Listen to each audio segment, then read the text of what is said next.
Bonjour. Cette vidéo se veut une réponse à ce mouvement qui semble prendre une certaine ampleur, à savoir le rattachement de certains jeunes issus de mouvements païens à des figures mythologiques antiques. Sans avoir produit une analyse statistique très poussée, il semble que le panthéon scandinave soit plus en vogue que les autres, grecs, romains ou égyptiens. Ce qu'il convient d'abord est de regarder ce mouvement avec une certaine profondeur historique, pour en dégager quelques conclusions de type sociologique. Nous passerons ensuite à la théologie. Il y a 30-40 ans, c'était l'Extrême-Orient qui était en vogue. Le bouddhisme, l'hindouisme, le karma, la réincarnation. Nous étions dans le sillage des mouvements hippies, du psychédélique. Les USA partaient vaincus du Vietnam, nous avions laissé nos anciennes colonies. La mode était à la paix, à l'émancipation, à la libération sexuelle. On reprochait au christianisme son rigorisme, son passéisme. Le christianisme était accusé de ne pas aimer le corps, de ne pas aimer la vie. Les catholiques romains avaient pourtant bradé le salut et la liturgie, et les orthodoxes du monde officiel se vautraient dans l'œcuménisme le plus vulgaire. C'était la version à soutane du grand mouvement mondial de la paix et de l'amour. Aujourd'hui, les adversaires du christianisme ne lui reprochent pas sa paix, mais bien son côté faible. Nous sommes vus comme chétifs et maladifs. Il y a une sorte d'attaque nietzschéenne contre nous. Car nos détracteurs ne refont pas le monde en fumant de la marijuana et en écoutant les Beatles. Non. Cette fois, ils vénèrent Thor, ou Odin, ou peut-être les deux, ou les forces de la nature, en s'émancipant du religieux, allez savoir, en écoutant parfois les formes les plus extrêmes de métal. Le premier axe pour comprendre ceci est celui de la virilité.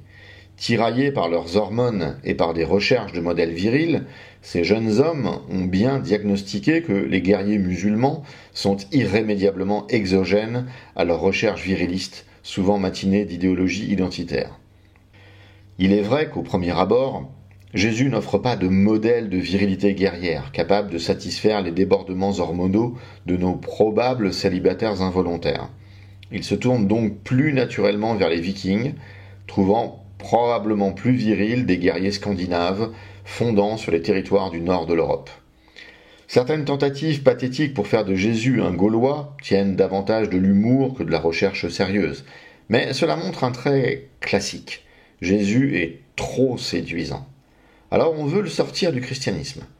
Les communistes voulaient en faire un communiste. Les anarchistes voulaient en faire un anarchiste. Il est normal que les païens français aient voulu en faire un païen gaulois.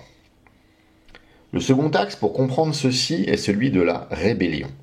En effet, notre société est identifiée comme chrétienne, et comme elle est dysfonctionnelle au possible, se rebeller contre elle équivaut à se rebeller contre le Christ.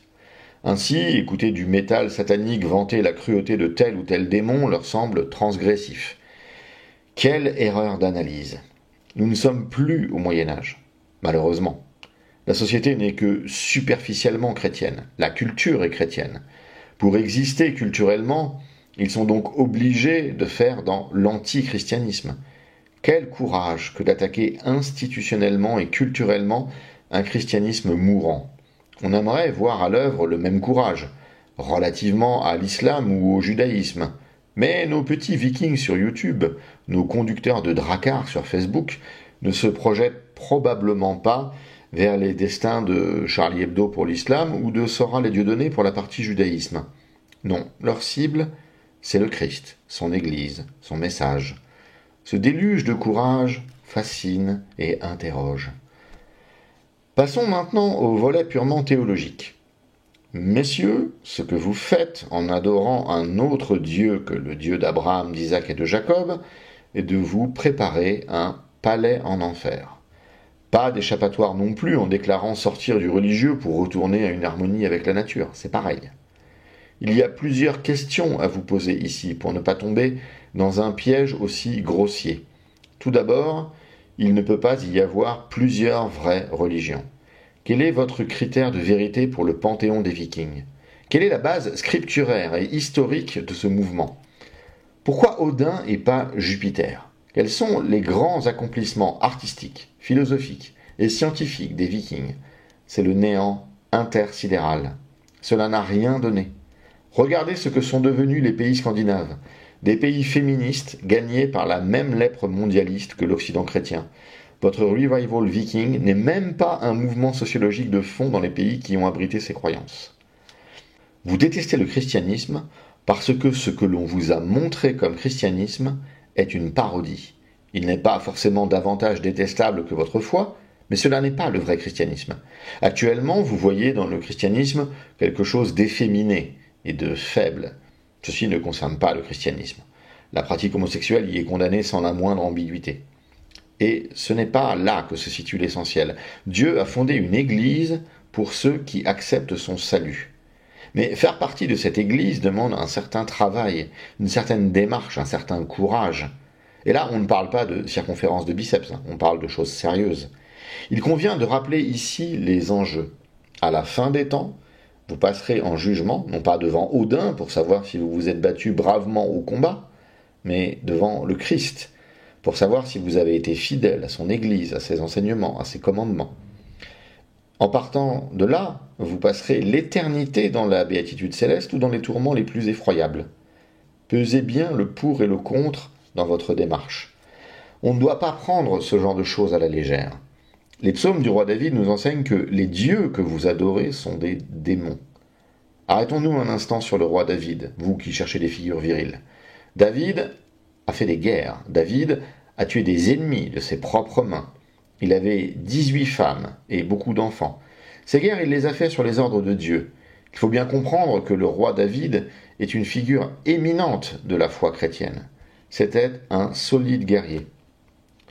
Ce qui motive votre démarche est cette recherche un peu naïve de virilité et votre haine du faux christianisme. Ce faux christianisme, nous le méprisons autant que vous. Mais nous le méprisons sur des bases chrétiennes, par contre. Un message aux adolescents séduits par ce mouvement. Mariez-vous, tenez votre foyer, amenez du pain sur la table, et protégez votre femme et vos enfants, et ce sera bien pour la virilité. On en reparlera quand vous l'aurez fait. C'est plus concret que de s'extasier sur des guerriers d'il y a 1000 ans.